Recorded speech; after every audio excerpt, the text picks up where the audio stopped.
अस्सलाम वालेकुम dear students, उम्मीद है आप सब लोग खैरियत से होंगे। डियर स्टूडेंट, चैप्टर नंबर 15 हमारा चल रहा है और इससे पहले हमने पढ़ा था energy stored in an inductor और आज हमारा जो नेक्स्ट टॉपिक है वो है अल्टरनेटिंग करंट जनरेटर। आज हमने देखना ये है कि किस तरह से अल्टरनेटिंग करंट जो है वो प्रोड्यूस होता है, अल्टरनेटिंग करंट क्या है, इसकी कंस्ट्रक्शन क्या है और इसका प्रिंसिपल क्या है। तो टॉपिक की तरफ जाने से पहले आपसे गुजारिश है कि हमारे चैनल को सब्सक्राइब करें ताकि हमारे चैनल की रेगुलर नोटिफिकेशंस आपको मिलती रहें। तो चलते हैं अपने टॉपिक की तरफ। ये है आपके पास अल्टरनेटिंग करंट जनरेटर। सबसे पहले हम इसकी डेफिनेशन करते हैं कि हमारे पास अल्टरनेटिंग करंट जनरेटर है क्या चीज। तो डियर स्टूडेंट्स, क्योंकि ये जनरेटर है, ये जनरेट करेगा और अल्टरनेटिंग करंट जनरेट करेगा, तो इसका मतलब हम इसको ऐसी एनर्जी देंगे, किसी वन फॉर्म ऑफ एनर्जी देंगे और वो उसको क्या करेगा, अल्टरनेटिंग करंट में चेंज करेगा। तो हम इसको देते हैं मैकेनिकल एनर्जी और ये उसको चेंज करेगा इलेक्ट्रिकल एनर्जी में। तो हम इसको डिफाइन करते हैं, device used to convert mechanical energy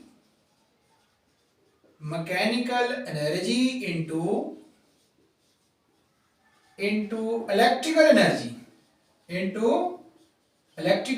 energy.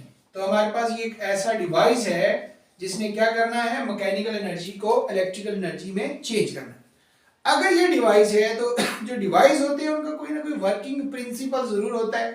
तो इसका जो आपके पास प्रिंसिपल है, ये किस प्रिंसिपल पे वर्क करेगा, इसका जो प्रिंसिपल है फ्राडे लॉ ऑफ इलेक्ट्रोमैग्नेटिक इंडक्शन।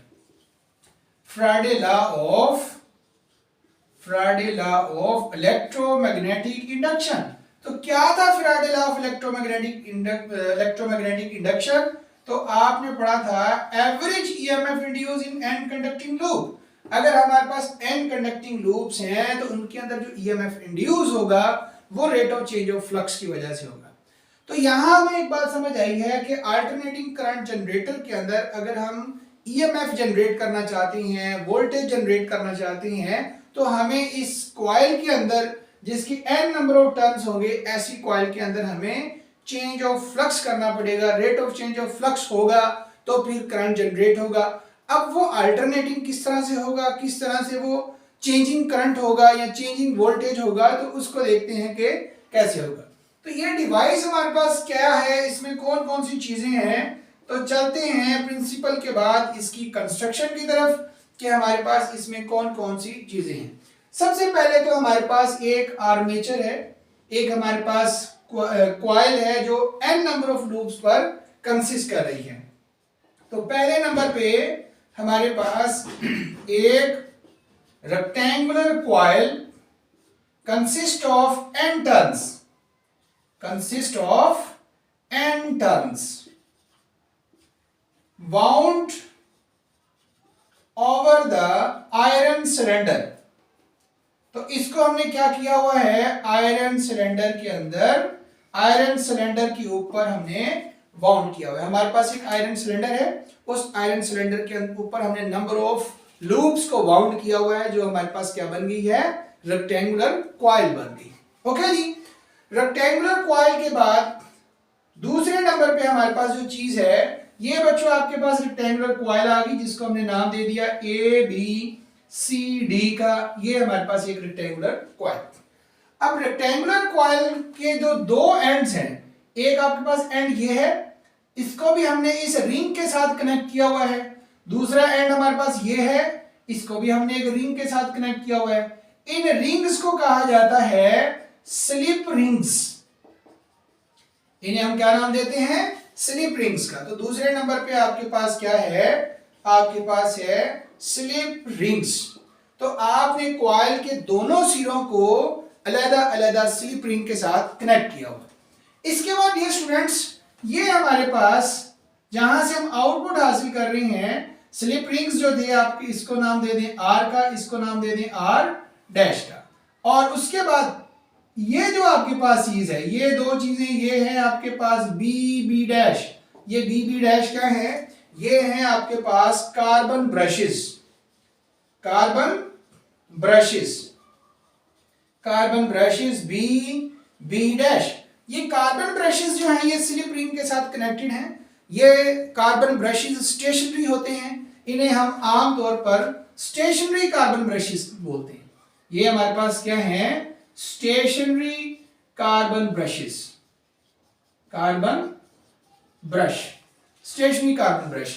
एक आपके पास कार्बन ब्रश बी है, एक आपके पास कार्बन ब्रश बी डैश है, जहां से हमने आउटपुट हासिल करनी है। ओके स्टूडेंट, तो इसके बाद ये जो आपके पास रेक्टेंगुलर कॉइल है, स्लिप रिंग्स हैं, कार्बन ब्रशेस हैं, जहां से आप आउटपुट हासिल कर रहे हैं, तो यहां से आप क्या करेंगे, कॉइल को anti clockwise mechanical energy provide करेंगे।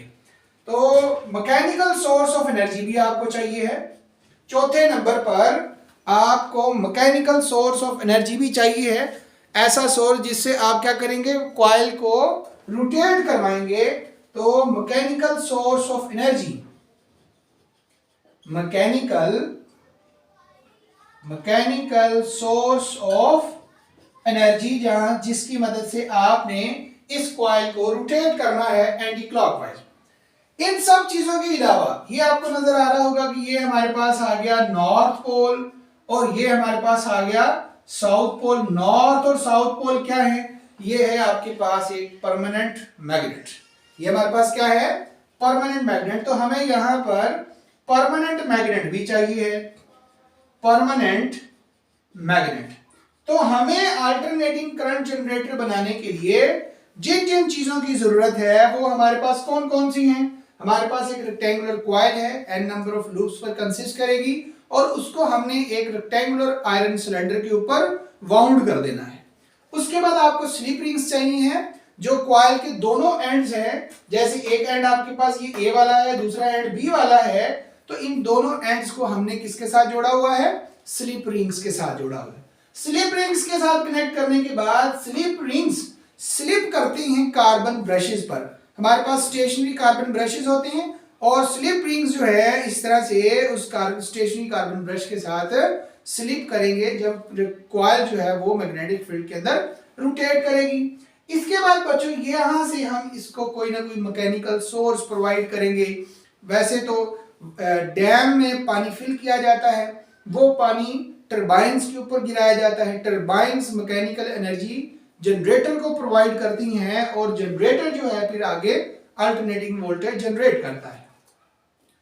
इस रेक्टेंगुलर कॉइल को हमने प्लेस कर दिया हुआ है एक परमानेंट मैग्नेट की मैग्नेटिक फील्ड में, क्योंकि अगर हमारे पास मैग्नेटिक फील्ड होगी तो magnetic rate of change of magnetic flux होगा। Rate of change of magnetic flux होगा तो ही इसमें ईएमएफ इंड्यूस होगा, इसमें ईएमएफ इंड्यूस होगा तो ही हम इस अल्टरनेटिंग वोल्टेज को हासिल कर सकते हैं। डियर स्टूडेंट्स, कंस्ट्रक्शन के बाद अब हम इसकी वर्किंग की तरफ आते हैं और देखते हैं कि अल्टरनेटिंग करंट जनरेटर जो है किस तरह से वर्क करता है, किस तरह से इसके अंदर ईएमएफ इंड्यूस होता है।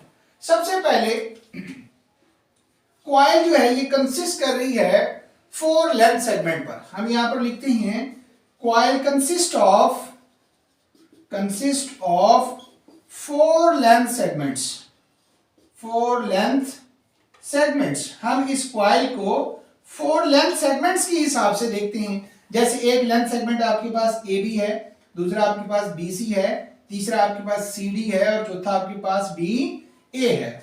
और कॉइल रोटेट कर रही है, coil rotate in Z axis. अब कॉइल जो है वो जेड एक्सिस में रोटेट कर रही है। ये आपके पास बच्चों नॉर्थ पोल, ये आपके पास नॉर्थ पोल और दूसरा आपके पास है साउथ पोल। और मैग्नेटिक फील्ड लाइंस जो होंगी वो होंगी नॉर्थ से साउथ पोल में से, और वो मैग्नेटिक फील्ड लाइंस उस कॉइल में से गुजरेंगी। Rate of change of flux होगा और ईएमएफ इंड्यूस होगा। अब कॉइल की जब हमने 4 लेंथ सेगमेंट्स बना लिए हैं तो हर लेंथ सेगमेंट जो है ये इस तरह से होगा जिस तरह से कि एक कंडक्टर को हम मैग्नेटिक फील्ड में मूव करवाते हैं और उसमें ईएमएफ इंड्यूस होता है। सो ईच सेगमेंट, अब हर सेगमेंट पर आपने ईएमएफ, मोशनल ईएमएफ जो है जो आपने पढ़ा था वो हम फाइंड करेंगे। हमारे पास जो मोशनल ईएमएफ था जो हमने कैलकुलेट किया था, आपने कहा था कि जब भी कोई conductor when conductor of length L moving in with velocity V in magnetic field B, then EMF induced E is equal to VBL sin of theta. तो अगर हमारे पास कोई कंडक्टर जिसकी लेंथ L है, वो वेलोसिटी V के साथ magnetic field में मूव करता है, तो उसमें जो EMF इंड्यूस होगा वो हमारे पास क्या होगा, VBL sin of थीटा। ये जो बच्चों आपके पास थीटा एंगल है, थीटा आपके पास theta is angle between velocity and magnetic field. तो थीटा आपके पास वेलोसिटी और मैग्नेटिक फील्ड के दरमियान एंगल है। तो अब हमने इसी हिसाब से देखना है कि हमारे पास कहां कहां ईएमएफ इंड्यूस होगा, कहां ईएमएफ इंड्यूस नहीं होगा। तो अब चारों साइड्स को हमने अलग अलग जो है वो कैलकुलेट कर लेना है। चारों साइडों पर अलग अलग देखेंगे कि ईएमएफ इंड्यूस होगा या नहीं होगा। देखें, पहले बात करते हैं for length segment A B. For length segment A B के हिसाब से अगर आप बात कर रहे हैं कि आपके पास लेंथ सेगमेंट जो है वो ए बी है, तो यहां देखें कि आपके पास मैग्नेटिक फील्ड, ये जो लेंथ सेगमेंट है यहां पर साइड पे बनाते हैं, ये आपके पास लेंथ सेगमेंट है अलोंग जेड एक्सिस बन रहा है, और ये आपके पास है मैग्नेटिक फील्ड, ये मैग्नेटिक फील्ड, और ये आपके पास कंडक्टर, लेंथ ऑफ कंडक्टर। और वेलोसिटी जो है, वेलोसिटी भी इसी डायरेक्शन में होगी जिस डायरेक्शन में मतलब length of conductor along Z axis है। तो आपके पास जो एंगल बन रहा है इनके दरमियान थीटा बन रहा है। एंगल आपके पास क्या बन रहा है, थीटा। अगर आपके पास लेंथ ऑफ कंडक्टर ये है, तो इस हिसाब से आपके पास जो वेलोसिटी होगी, तो वेलोसिटी के हिसाब से इसकी किसी भी पॉइंट पर आप वेलोसिटी यूं डिटरमाइन करेंगे। अगर आप इसको एंटी क्लॉकवाइज रोटेट कर रहे हैं तो ये आपके पास इसकी वेलोसिटी होगी। तो वेलोसिटी और मैग्नेटिक फील्ड के दरमियान एंगल थीटा बन रहा है, वेलोसिटी और मैग्नेटिक फील्ड के दरमियान एंगल थीटा बन रहा है। तो for length segment A B length segment के लिए आपके पास जो ईएमएफ होगा, इसके साथ भी छोटा सा ए बी लिख देते हैं, ये आपके पास होगा VBL sine of theta, VBL sine of theta. इसी तरह से for length segment A B के बाद हम BC पर आ जाते हैं। BC बच्चों, BC पर इस कंडक्टर की वेलोसिटी और मैग्नेटिक फील्ड आपस में एंटी पैरेलल है। आपस में क्या है, एंटी पैरेलल है। एंटी पैरेलल के केस में एंगल कितना होता है हमारे पास, 180, और जो साइन 180 होता है ये 0 के बराबर होता है। तो इस हिसाब से अगर ये साइन 0 हुआ तो सारी वैल्यू 0 होगी, और इस BC के क्रॉस जो ईएमएफ इंड्यूस होगा वो 0 हो जाएगा। और ईएमएफ आपके पास फोर लेंथ सेगमेंट BC 0 हो गया। अब हम आते हैं four CD, four length segment CD। अब CD पर लेंथ सेगमेंट के लिए यहां भी आपके पास एंगल V होगा, एंगल थीटा होगा, और CD के क्रॉस जो ईएमएफ इंड्यूस होगा वो भी VBL साइन ऑफ थीटा होगा, VBL साइन ऑफ थीटा। इसी तरह से फोर लेंथ सेगमेंट DA, ये DA जो लेंथ सेगमेंट है DA, तो यहां पर आपके पास कंडक्टर की वेलोसिटी और मैग्नेटिक फील्ड आपस में बराबर होंगे। लेंथ ऑफ कंडक्टर और मैग्नेटिक फील्ड भी आपस में बराबर हैं। तो इस हिसाब से थीटा आपके पास 0 होगा, साइन 0 जो है ये 0 होगा, और इस DA के क्रॉस जो ईएमएफ होगा ये भी हमारे पास क्या होगा, 0 हो जाएगा।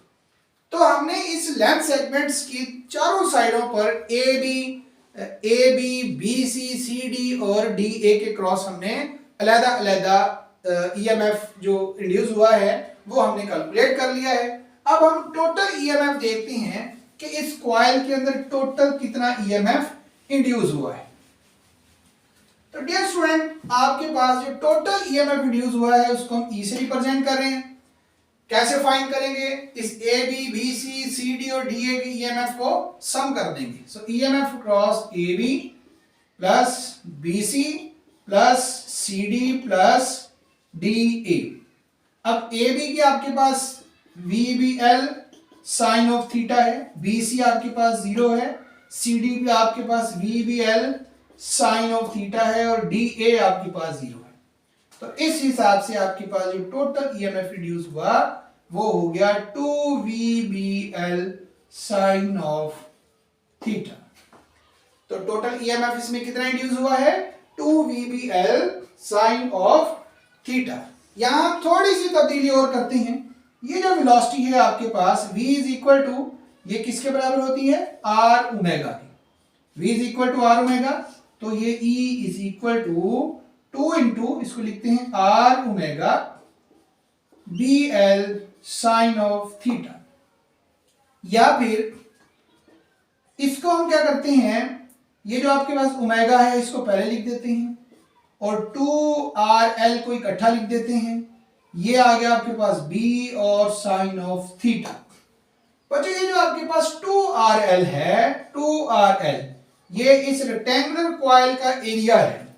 2RL किसके बराबर है? Area of rectangular coil. अगर ये एरिया ऑफ रेक्टेंगुलर कॉइल के बराबर है तो इसका मतलब ये होगा कि जहां पर आपके पास 2RL है उसकी बजाय आप क्या पुट कर सकते हैं? उसकी बजाय हम A पुट कर सकते हैं। क्या पुट कर सकते हैं? हम A पुट कर सकते हैं। तो इस हिसाब से आप यहां पर A पुट करें तो E is equal to omega A B sine of theta. तो टोटल ईएमएफ आपके पास क्या आया है? Omega A B sine of theta.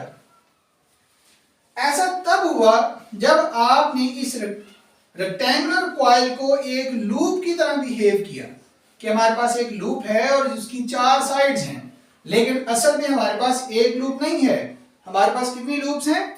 n loops हैं। तो 4n लूप्स, अगर हम n लूप्स की बात करते हैं तो उस हिसाब से E is equal to n आ जाएगा, n omega A B sine of theta. तो ये आपके पास आ गया ईएमएफ जो इस रेक्टेंगुलर कॉइल के अंदर इंड्यूस होगा। अब बच्चों देखने ये है कि हमारे पास ईएमएफ मैक्सिमम इंड्यूस कब होगा। तो EMF will be maximum, EMF will be maximum when, जब आपके पास ये साइन थीटा 1 के बराबर हो जाए।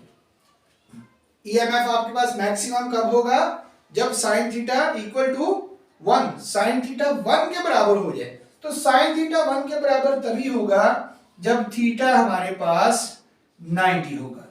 जब थीटा हमारे पास क्या होगा? 90। तो जब आपके पास एंगल 90 होगा तो E is equal to NWAB sine of 90। Sine 90 1 होगा तो यहां पर हम लिखेंगे इस मैक्सिमम ईएमएफ को E नॉट से रिप्रेजेंट करते हैं और ये हो जाएगा NWAB।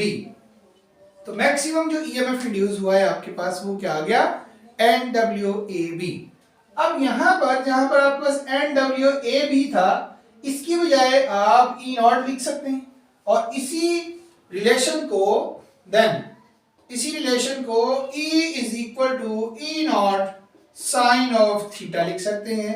ये हमारे पास जो इस रेक्टेंगुलर कॉइल के अंदर जो ईएमएफ इंड्यूस हुआ है ये हमारे पास आ गया, EMF induced in this rectangular loop E naught sine of theta. जी, तो ये बच्चों आपके पास है maximum EMF induced E naught और ये आपके पास ईएमएफ है जो इस रेक्टेंगुलर कॉइल के अंदर इंड्यूस हो रही है। तो अगर आप एंगुलर वेलोसिटी के हिसाब से बात करना चाहती हैं तो theta is equal to omega T के बराबर होगा। इसकी बजाय आप लिख सकते हैं E is equal to E naught sine of omega T. और अगर आप फ्रीक्वेंसी के हिसाब से बात करना चाहती हैं तो ओमेगा जो है ये आपके पास 2 पाई f के बराबर होता है। तो आप इसको लिख सकते हैं E is equal to E naught sine of 2 pi f t। तो ये आपके पास जो इस रेक्टेंगुलर कॉइल के अंदर ईएमएफ इंड्यूस हो रहा है उसका रिलेशन है। अब हम करंट की बात करते हैं तो करंट किसके बराबर होता है? तो करंट की बात करते हैं तो Ohm's law, according to Ohm's law के मुताबिक I किसके बराबर होता है? I is equal to V over R, लेकिन यहां पर हम लिखेंगे E ओवर R। तो I is equal to E over R। E जो आपके पास है ये किसके बराबर है? I is equal to E की बजाय हम लिखते हैं E naught sine theta over R। यहां पर ये जो आपके पास E नॉट ओवर R है ये बराबर है मैक्सिमम करंट के I नॉट के बराबर। तो ये आपके पास करंट के केस में I is equal to I naught sine of theta आ गया। यहां भी आप लिख सकते हैं इसको I naught sine of omega T, या फिर I is equal to I naught sine of omega की बजाय 2 पाई f भी लिख सकते हैं, 2 पाई f इंटू टी। तो डियर स्टूडेंट ये आपके पास अल्टरनेटिंग करंट का रिलेशन आ गया। अब हमने देखना ये है कि किस तरह से ये करंट अल्टर होता है, करंट अपनी डायरेक्शन किस तरह से चेंज करता है, अपना मैग्नीट्यूड मुसलसल किस तरह से चेंज करता है, इसकी तरफ आते हैं। तो आपके पास ये दो बेसिक रिलेशंस, ईएमएफ के लिए E is equal to E naught sine theta और करंट के लिए I is equal to I naught sine of theta. अब हम देखते हैं कि किस तरह से ये जो रेक्टेंगुलर कॉइल है जब इसको रोटेट किया जाएगा तो किस तरह से ये ईएमएफ इंड्यूस होगा और अल्टरनेटिंग होगा। तो यहां पर हम रिलेशन लिखते हैं E is equal to E naught sine of theta. ये आपके पास मैक्सिमम ईएमएफ का रिलेशन आ गया। E is equal to E naught sine of theta और ये आपके पास करंट का आ गया I is equal to I naught sine of theta. अब अच्छा ये जो थीटा है आपके पास, थीटा, ये थीटा आपके पास इस रेक्टेंगुलर लूप की वेलोसिटी और मैग्नेटिक फील्ड के दरमियान एंगल है। तो थीटा क्या है? थीटा इज एंगल, ये बहुत इंपॉर्टेंट बात है, theta is angle between velocity and magnetic field, बल्कि लिखें velocity of coil and magnetic field, velocity of coil and magnetic field. तो स्टार्ट में अब इसके हम पॉइंट्स बनाते हैं और यहां पर हम ग्राफ ड्रा करेंगे। यहां हम ग्राफ ड्रा करते हैं बिटवीन, अलोंग एक्स एक्सिस आपके पास टाइम है, अलोंग वाई एक्सिस आपके पास करंट है। तो करंट और टाइम के क्रॉस हम क्या करते हैं? ग्राफ ड्रा करते हैं। तो दोनों ही साइन फंक्शन हैं, तो करंट और वोल्टेज दोनों ही आपके पास सेम टाइम अपनी मैक्सिमम या मिनिमम वैल्यू को रिप्रेजेंट करेंगे। ये बुक दिखा, ये वाली केमिस्ट्री। अब स्टार्ट में डियर स्टूडेंट सपोज करते हैं कि ये हमारे पास रेक्टेंगुलर, ये हमारे पास एक रेक्टेंगुलर कॉइल है। अब ये रेक्टेंगुलर कॉइल और ये है आपके पास मैग्नेटिक फील्ड, और अगर हम इस रेक्टेंगुलर कॉइल की एंटी क्लॉकवाइज रोटेशन की बात करते हैं तो उस हिसाब से यहां पर हम एक टेंजेंट ड्रा करेंगे। ये आ गई आपके पास इसकी वेलोसिटी और ये आ गई आपके पास मैग्नेटिक फील्ड। अब स्टार्ट के अंदर वेलोसिटी और मैग्नेटिक फील्ड दोनों आपस में क्या है? पैरेलल है। दोनों आपस में क्या हुए? Parallel. Velocity, board marker velocity को रिप्रेजेंट कर रहा है, पेंसिल मैग्नेटिक फील्ड को रिप्रेजेंट कर रहे हैं। तो वेलोसिटी और मैग्नेटिक फील्ड पैरेलल, लेकिन प्लेन ऑफ कॉइल जो है ये मैग्नेटिक फील्ड के परपेंडिकुलर है। ओके, तो स्टार्ट हम लेंगे when the plane of coil is perpendicular to magnetic field, velocity और मैग्नेटिक फील्ड आर पैरेलल। अब ये कॉइल एंटी क्लॉकवाइज में रोटेट करेगी, रोटेट करती करती यहां पर आ जाएगी। अब ये बोर्ड मार्कर और ये बॉल पेन दोनों आपस में हो गए परपेंडिकुलर, मतलब कि अब वेलोसिटी और मैग्नेटिक फील्ड परपेंडिकुलर है, लेकिन प्लेन ऑफ लूप जो है, प्लेन ऑफ कॉइल जो है वो परपेंडिकुलर नहीं रही। अब ये मैग्नेटिक फील्ड के पैरेलल हो गई। मजीद ये रोटेट करेगी और रोटेट करते करते यहां पर आ जाएगी और ये आपके पास मैग्नेटिक फील्ड। अब ये आपके पास बोर्ड मार्कर और बॉल पेन एंटी पैरेलल हो गए। प्लेन ऑफ लूप परपेंडिकुलर, लेकिन velocity of coil and magnetic field are anti parallel to each other. फिर ये कॉइल रोटेट करते करते यहां पर आ जाएगी। जब ये कॉइल रोटेट करते करते यहां आएगी तो इस केस में मैग्नेटिक फील्ड और मैग्नेटिक फील्ड और वेलोसिटी फिर से इसका एंगल बन जाएगा 180 के बाद 270 और यहाँ फिर हम देखेंगे कि प्लेन ऑफ लूप हमारे पास दोबारा से पैरेलल होगी। तो इस हिसाब से हमने बात करनी है कि ये थीटा जो है ये वेलोसिटी और मैग्नेटिक फील्ड के दरमियान एंगल है। तो शुरू में हम देखते हैं पहला जो पॉइंट आपके पास है वो ये है कि plane of loop perpendicular plane of loop perpendicular to magnetic field, plane of loop magnetic field के परपेंडिकुलर है और लेकिन वेलोसिटी और मैग्नेटिक फील्ड ये शुरू में क्या है, पैरेलल है। और ये जो थीटा एंगल है ये वेलोसिटी और मैग्नेटिक फील्ड के दरमियान है तो थीटा 0 होगा। जब थीटा 0 होगा तो हम ईएमएफ या करंट दोनों में से किसी एक को कैलकुलेट कर लेते हैं। तो आपके पास I is equal to I naught sine of 0, sine 0 0 होगा और करंट आपके पास आ गया 0। फर्स्ट स्टेप में करंट आपके पास आ गया 0 और इस 0 को हम इस ओरिजिन पर ड्रा करेंगे। ये आपके पास पहला पॉइंट आ गया। ओके, दूसरा पॉइंट जो होगा आपके पास उसमें कॉइल एंटी क्लॉकवाइज रोटेट करते करते अब परपेंडिकुलर की बजाय पैरेलल हो जाएगी। मतलब प्लेन ऑफ लूप जो है प्लेन ऑफ लूप अब हो गई parallel to magnetic field. Plane of loop magnetic field के पैरेलल होगी लेकिन वेलोसिटी परपेंडिकुलर होगी मैग्नेटिक फील्ड के और उस केस में I is equal to I naught sine of 90, sine 90 1 होगा। जब साइन 90 1 होगा तो I is equal to I naught. तो करंट किसके बराबर हो जाएगा, आई नॉट। अगर हमारे पास ये वैल्यू है आई नॉट पॉजिटिव की, ये वैल्यू है माइनस आई नॉट नेगेटिव की, तो अब आपके पास ये वैल्यू आ गई आपके पास आई नॉट। ये सेकंड पॉइंट आ गया आपके पास किस एंगल पर, 90 पर, π/2 पर। तीसरा जो पॉइंट होगा आपके पास इसमें प्लेन ऑफ लूप दोबारा से परपेंडिकुलर हो जाएगी। प्लेन ऑफ लूप फिर plane of loop perpendicular to magnetic field, plane of loop magnetic field के परपेंडिकुलर, लेकिन वेलोसिटी और मैग्नेटिक फील्ड ये दोनों आपस में हो गए एंटी पैरेलल। जब एंटी पैरेलल होंगे तो angle I is equal to I naught sine of 180, sine 180 0 होगा तो करंट भी हमारे पास क्या हो जाएगा, 0 हो जाएगा। ये आपके पास आ गया थर्ड पॉइंट। तो ये आपके पास हो गया 0, दोबारा से इसी मीन लाइन पे आ गए।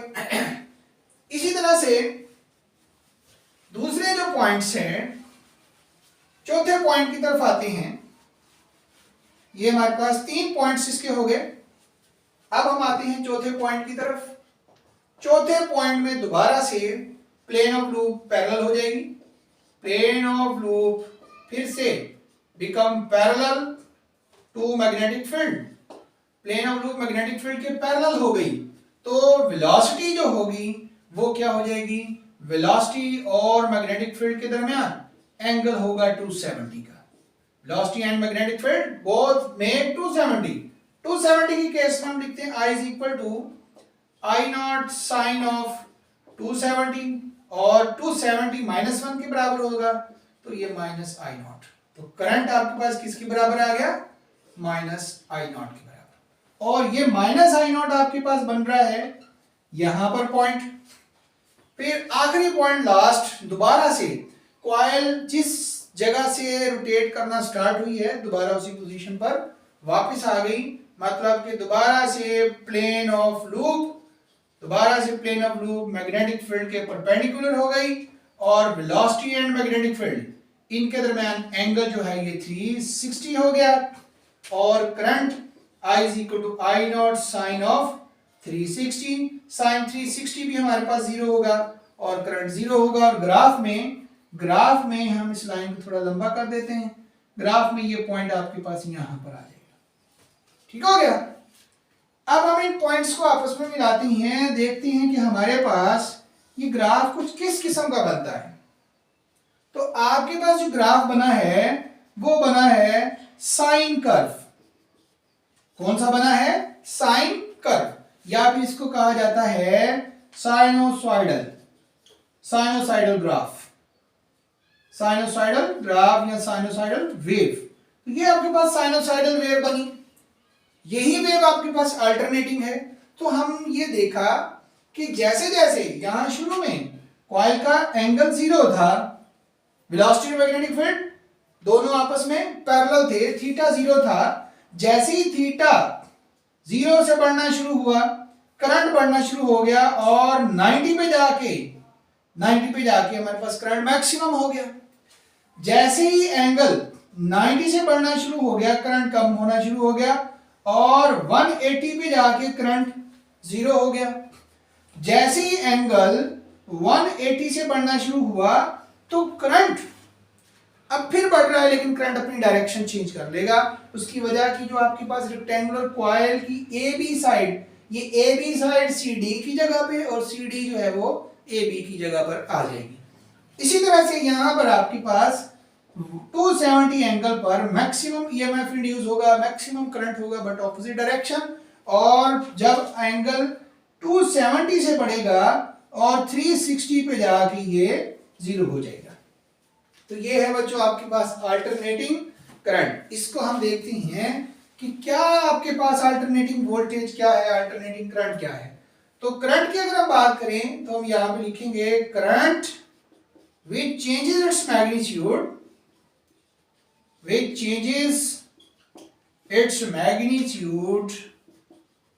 continuously and direction periodically। तो ये एक ऐसा करंट है जो अपना मैग्नीट्यूड कंटिन्यूसली, अपना मैग्नीट्यूड मुसलसल चेंज कर रहा है और अपनी डायरेक्शन पीरियोडिकली चेंज कर रहा है।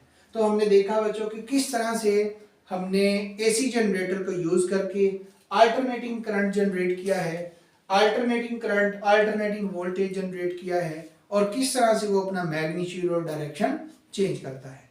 इंशाल्लाह इसके बाद हम अपने नेक्स्ट टॉपिक की तरफ चलेंगे।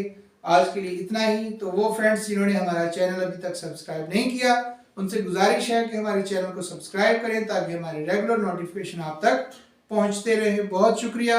अल्लाह हाफिज।